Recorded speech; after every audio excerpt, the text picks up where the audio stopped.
I know, but I need to be close to it. We're recording live. Good. Live. Right now. Morning, Chris. How are you? I'm excellent, sir. Awesome. Great. Well, wanted to kind of get out there that you've been participating with a couple of different industry groups. Which ones are you participating with? And we'll go from there. A lot of them. So we have partnerships with local community colleges, so like Sinclair Community College, Clark State Community College.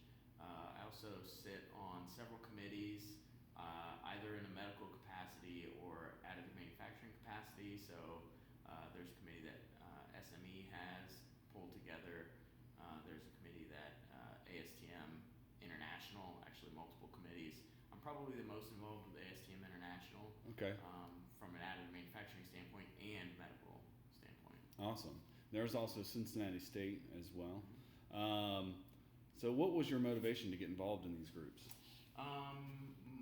Most of it just roots from our goals as a business to drive additive manufacturing forward as a technology and push it into those highly regulated industries, and also drive good manufacturing practices while also leveraging what we've learned from traditional manufacturing all those years since the Industrial Revolution.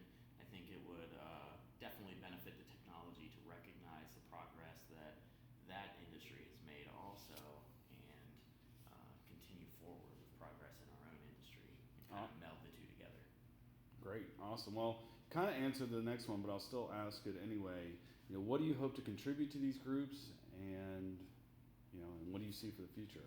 Yeah, that's the biggest thing. Is I firmly believe that the two technologies, if you even want to call them two technologies, they're really all just classified in subsets of manufacturing technology, as far as we're concerned here at Tangible. But driving additive manufacturing and leveraging that as a tool to create an end product that can perform consistently and come out dimensionally consistent,